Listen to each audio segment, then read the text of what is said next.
Et si la prochaine grande puissance numérique se hissait dans l'ombre, à l'écart des regards, loin des récits attendus? Imaginez un continent qui, au lieu de subir le futur, le façonne en silence et bâtit minutieusement les fondations de son propre marché digital unifié. L'Afrique, discrète mais résolue, avance pas à pas, portée par des projets concrets déjà lancés, déterminée à bouleverser sa place sur l'échiquier mondial d'ici l'an 2030. Ce scénario n'a rien d'utopique ou de lointain. Pour comprendre la portée de cette transformation, il faut se rappeler l'histoire des grandes révolutions industrielles. Prenons exemple sur la Chine au tournant du XXIe siècle. Autrefois considérée comme l'atelier du monde, elle a profité d'une stratégie nationale de numérisation, d'investissements massifs dans les infrastructures et d'un alignement politique sans précédent pour s'imposer comme leader mondial de la tech. L'Afrique aujourd'hui s'inspire de cette trajectoire mais avec ses propres spécificités, diversité culturelle, jeunesse démographique et résilience face aux obstacles. À Conakry, la dynamique s'est inversée. Pour la première fois, chefs d'État, ministres et pionniers du numérique se sont réunis non pour prononcer des discours vagues, mais pour fixer des échéances, détailler des objectifs mesurables et coordonner des chantiers déjà ouverts. Le sommet n'a pas été marqué par des promesses abstraites, mais par une maturité inédite, celle d'un continent qui parle désormais de délais, de résultats, d'intégration technique plutôt que de slogans creux. Rappelons-nous les années 2010. À l'époque, beaucoup d'États africains étaient encore dépendants des systèmes de communication étrangers. Les paiements mobiles, aujourd'hui omniprésents grâce à M-Pesa au Kenya, paraissaient encore inimaginables dans plusieurs régions. Mais lentement, des initiatives locales ont vu le jour. La digitalisation des certificats de naissance au Sénégal, la création d'incubateurs technologiques à Lagos, l'essor des fintechs au Ghana. Chacune de ces avancées a préparé le terrain pour l'ambition affichée à Conakry. Pendant que le reste du monde détourne le regard, l'Afrique s'organise, sans bruit. Elle érige les piliers de son autonomie numérique et de sa puissance économique, système après système, frontière après frontière. Mépriser cette révolution silencieuse, c'est risquer de perdre pied face à une dynamique qui, bientôt, pourrait redéfinir les règles du commerce, de l'innovation et de l'influence mondiale. Ceux qui la sous-estiment courent le risque de manquer des opportunités inédites, voire de se voir relégués à la marge par une Afrique digitalement unifiée, sûre d'elle. Pour illustrer ce risque, prenons l'exemple de Nokia, jadis géant incontesté de la téléphonie mobile. L'entreprise finlandaise, confiante dans sa domination, n'a pas anticipé l'explosion du smartphone et s'est vue dépassée par Apple et Samsung en moins de 5 ans. Ceux qui ignorent le réveil numérique africain pourraient bien connaître le même sort, relégué en dehors d'un marché qui comptera plus d'1,6 milliard de consommateurs d'ici 2030. La question n'est plus théorique. Le monde est-il prêt à affronter une Afrique qui ne rêve plus de transformation digitale, mais la construit méthodiquement, brique après brique? Derrière cette accélération, quels sont les chantiers concrets engagés et pourquoi cette fois-ci tout semble-t-il différent? Pour comprendre, il faut revenir sur les décisions clés prises à Conakry. À Conakry, ce qui a changé n'est pas seulement la forme, mais le fond. Pour la toute première fois, la transformation digitale africaine s'est incarnée dans l'action, et non plus dans de grands discours abstraits. L'atmosphère était tendue, presque électrique, chaque geste comptait. Les années précédentes, les conférences collées sur la digitalisation s'enchaînaient. Promesses, intentions, slogans. Rien ne filtrait jusqu'au concret, rien ne bouleversait la vie quotidienne. Mais cette fois, le vent a tourné. Tout le monde semblait déterminé à faire tomber les barrières entre les promesses et la réalité. Le 7e sommet, Transform Africa, n'a pas pris la forme d'un show. C'était un véritable chantier collectif. Dans chaque salle, des délégations parlaient d'objectifs clairs, de plans d'action précis, de résultats à livrer sans délai. La maturité a remplacé l'enthousiasme naïf. Pression, urgence, engagement palpable. Prenons le cas du projet Sania, qui vise à relier entrepreneurs et investisseurs à travers le continent. Avant, l'accès au financement pour une start-up béninoise pouvait prendre des années, faute de réseau adéquat ou de visibilité. Grâce à Sania, une entrepreneuse de Cotonou peut aujourd'hui présenter son innovation à un investisseur sud-africain en quelques clics, bénéficiant d'un accompagnement dédié et d'un accès à des marchés jusque-là inaccessibles. De même, la plateforme SADX, qui permet l'échange de données entre le Rwanda, le Ghana et le Bénin, est bien plus qu'un simple prototype. Elle préfigure la disparition des silos administratifs. Un exemple concret, un étudiant rwandais peut désormais faire reconnaître son diplôme au Ghana sans procédure interminable, car les bases de données sont interconnectées. Ce type de solution, hier impensable, devient la norme que chaque État souhaite adopter. Cette dynamique s'observe aussi dans le domaine des paiements transfrontaliers. Il y a 10 ans, envoyer de l'argent du Nigeria vers le Sénégal impliquait des frais exorbitants et des délais de plusieurs jours. Aujourd'hui, grâce à l'intégration des systèmes de paiement, une commerçante ghanéenne peut régler un fournisseur ivoirien instantanément, favorisant ainsi un commerce fluide et sans friction. L'intégration numérique n'est plus un horizon lointain. Elle s'érige brique par brique sous nos yeux. Ce basculement discret mais décisif change tout. L'Afrique ne se contente plus d'imaginer un avenir digital. Elle le construit méthodiquement pour devenir d'ici 2030 un marché unique, solide et compétitif. Pour prendre la mesure de ce changement, il suffit de comparer avec l'Europe de l'après-guerre. La création du marché commun européen n'a pas été le fruit d'une seule conférence, mais d'une succession de traités, d'accords techniques et d'échanges de talents. L'Afrique aujourd'hui suit une démarche similaire: harmonisation des standards, mutualisation des infrastructures et formation massive de compétences numériques. Ignorer ce mouvement, c'est risquer de rester à quai, de manquer des opportunités cruciales, de se retrouver écarté de la nouvelle norme. L'autonomie numérique n'est plus un rêve, mais une course déjà engagée. Mais comment ce tournant s'est-il imposé aussi vite? Et surtout, qui sont les acteurs en coulisses, décidés à accélérer l'intégration numérique africaine? Un réalignement discret mais décisif s'opère. Sous la surface, les plaques tectoniques du secteur digital africain bougent. Les ambitions longtemps dispersées, identité numérique au Rwanda, fintech au Kenya, startups au Nigeria, tendent, pour la première fois, vers une vision commune. Ce n'est plus une mosaïque d'initiatives isolées, c'est une construction méthodique où chaque projet s'emboîte dans une architecture continentale.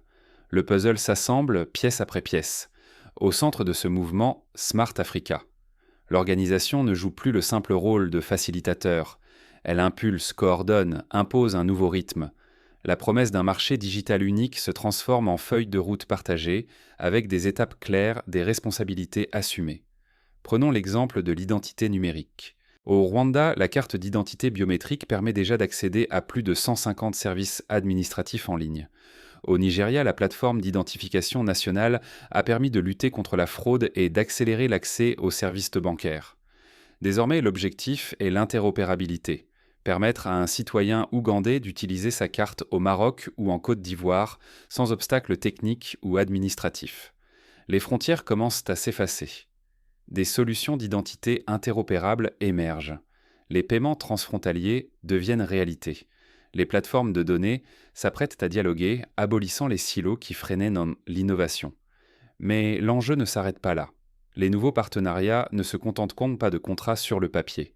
Ils ouvrent des pipelines de talents, préparant des millions de jeunes Africains aux métiers numériques. Ils mutualisent les infrastructures, évitant à chaque pays de refaire les mêmes erreurs, accélérant la montée en puissance collective. À titre d'exemple, l'initiative Africa Code Week, lancée en 2015, a déjà formé plus de 6 millions d'enfants à la programmation informatique. Les universités se dotent de cursus en intelligence artificielle, en cybersécurité et en data science, alignant leurs programmes sur les besoins réels du marché continental. Ce mouvement bouleverse la psychologie du continent. La souveraineté numérique n'est plus une utopie lointaine. Elle devient un impératif vital. Maîtriser ses systèmes d'identité, contrôler ses données, sécuriser ses paiements. Ces priorités s'imposent, aussi cruciales que l'accès à l'eau ou à l'électricité. L'Afrique ne se contente plus d'importer des solutions étrangères. Elle invente, innove, développe des outils adaptés à ces réalités. Une nouvelle confiance émerge, portée par l'expérience et la nécessité. Pourtant, ce tournant reste fragile. Si l'alignement échoue, la dépendance aux systèmes étrangers perdurera, exposant données et autonomie aux intérêts extérieurs. L'opportunité d'une confiance numérique collective pourrait s'évaporer, laissant place à la fragmentation et à la défiance. Mais pour l'instant, l'élan semble irrésistible. L'Afrique avance, plus mature, plus cohérente que jamais. Mais cette accélération soulève une question brûlante. Qui façonne vraiment les règles du jeu numérique africain? Derrière l'harmonie apparente, des tensions et des stratégies opposées se dessinent. La vraie révolution ne se cache plus dans les discours des dirigeants. Elle s'insinue dans le quotidien de chacune et chacun. Loin d'être réservée à une élite, la transformation numérique de l'Afrique devient réalité, pas à pas, portée par des usages concrets et une énergie collective qui ne faiblit plus. Le marché unique africain s'ébauche chaque jour, effaçant peu à peu les obstacles qui freinent l'audace. Grâce à l'identité numérique, Prouver qui l'on est devient simple partout sur le continent. Les paiements circulent comme des messages, et l'accès aux services, publics ou privés, ne dépend plus de la frontière où l'on a vu le jour. Imaginez, une entrepreneuse à Dakar lance son application et touche des clients au Kenya, au Maroc, au Rwanda, sans se heurter à la paperasse ni aux barrières techniques. Là où, hier encore, chaque pays imposait ses propres règles, demain, une plateforme pourra relier des millions de personnes d'est en ouest, du nord au sud, en temps réel. Pour les petites et moyennes entreprises, c'est une vraie révolution silencieuse. Exporter à l'échelle régionale ne sera plus un casse-tête de procédures ou de conversion monétaire. La porte s'ouvre sur un marché continental où la taille n'est plus une faiblesse mais une force pour innover, tester, oser grandir. Prenons l'exemple de la start-up camerounaise Diool, qui a simplifié les paiements pour les petits commerçants.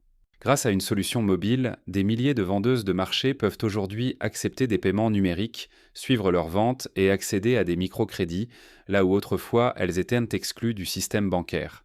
Cette digitalisation du commerce local préfigure l'émergence d'un tissu entrepreneurial robuste et connecté. Les services publics changent eux aussi de visage. Ils deviennent digitaux, accessibles partout, effaçant files d'attente et paperasse. Un étudiant au Bénin obtiendra un diplôme reconnu en Ouganda. Un agriculteur du Malawi accédera à l'assurance ou à des subventions en ligne sans avoir à quitter son village. L'administration cesse d'être un mur.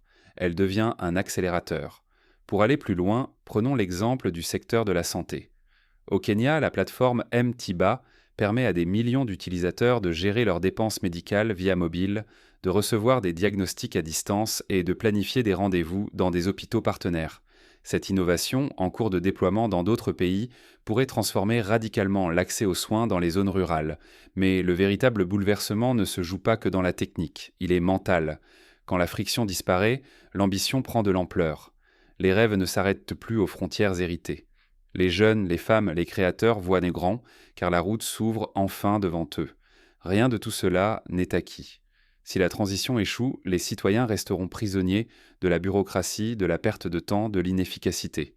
Mais réussir ce virage, c'est offrir à toutes et à tous une croissance partagée, une autonomie retrouvée, une chance réelle de peser sur la scène mondiale. Mais une question demeure. Comment garantir que cette promesse tienne pour toutes et tous, sans creuser de nouvelles fractures? Là réside le prochain défi. Pour y répondre, il faut prendre en compte les risques de fracture numérique. L'accès à Internet demeure inégal. En zone urbaine, la connexion est souvent rapide et fiable, mais en zone rurale, elle reste parfois un luxe. Des initiatives comme le déploiement de satellites à bas coût ou la mutualisation des réseaux de fibres optiques sont essentielles pour garantir l'équité. Le Rwanda, par exemple, a mis en place un plan d'accès universel qui vise à connecter chaque école et centre de santé à Internet d'ici 2025. Ce type de politique doit être généralisé à l'échelle continentale. L'inclusion numérique passe aussi par la formation.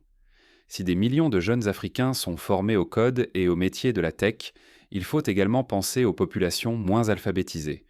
Au Sénégal, des programmes de formation en langue locale permettent déjà d'initier les seniors et les femmes rurales à l'usage du smartphone, de la messagerie et des services bancaires en ligne. L'accessibilité pour les personnes en situation de handicap est un autre enjeu. Des startups développent des solutions vocales ou des interfaces adaptées, mais leur diffusion reste limitée. Pour que la révolution numérique soit réellement inclusive, il est impératif de soutenir ces innovations et d'adapter les politiques publiques. Quand l'Afrique s'organise, c'est l'équilibre du monde qui vacille. Chaque décision prise sur le continent résonne désormais jusqu'aux capitales d'Europe, d'Asie et du Moyen-Orient. Face à cette dynamique, les grandes puissances retiennent leur souffle et ajustent leur plan de jeu. La lutte pour obtenir des alliances africaines s'intensifie, car tous ressentent que les cartes viennent d'être redistribuées. Autrefois, l'Afrique était perçue comme un espace à conquérir, souvent morcelé pour faciliter l'imposition de règles extérieures. Aujourd'hui, elle se présente comme un partenaire digital incontournable, capable de négocier d'égal à égal. Ce basculement inverse des décennies de fragmentation. Hier, les divisions étaient exploitées pour imposer des priorités venues d'ailleurs. Mais à mesure que les États africains harmonisent infrastructures et régulations, ce modèle s'essouffle.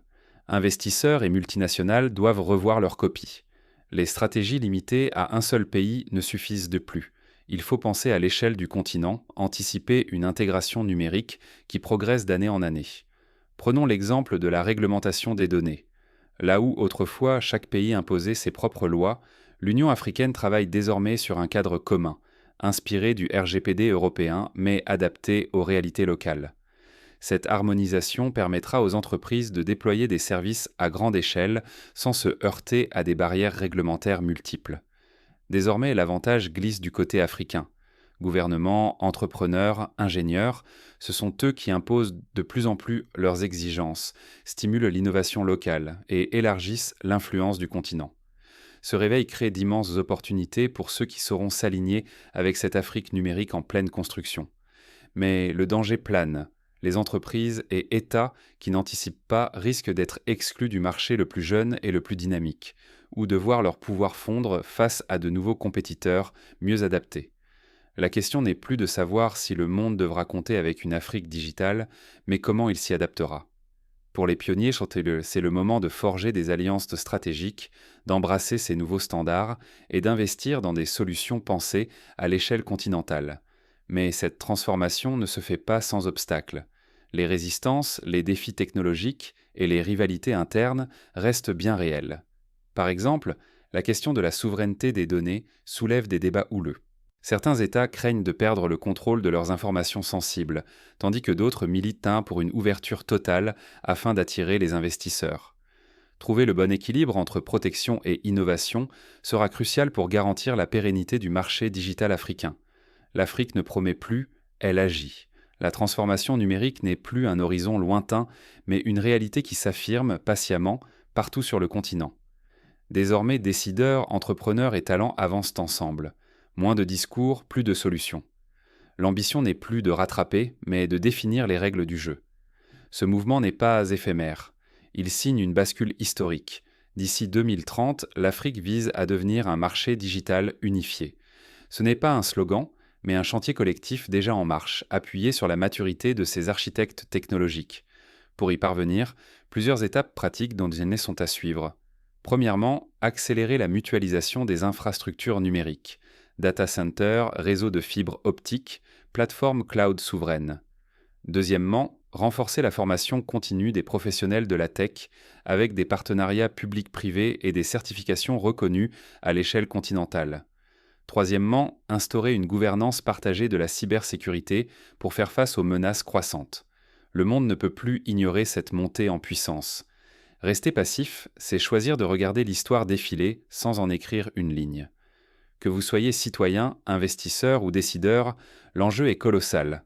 Gagner en autonomie, saisir de nouvelles opportunités, bâtir une réputation solide et participer à un mouvement unique. La discrétion de cette révolution n'est pas une faiblesse. Elle protège les intérêts africains, construit patiemment de nouveaux réseaux et prépare des surprises à ceux qui n'auront pas su anticiper. Aujourd'hui, l'Afrique digitale ne demande plus la permission. Elle impose ses codes, façonne ses infrastructures et invite le monde entier à s'adapter à son rythme. La vraie question n'est plus de savoir si ce marché émergera, mais de décider quand vous choisirez d'en faire partie. Ceux qui hésitent verront l'histoire s'écrire sans eux. Seuls ceux qui saisissent leur moment y laisseront leur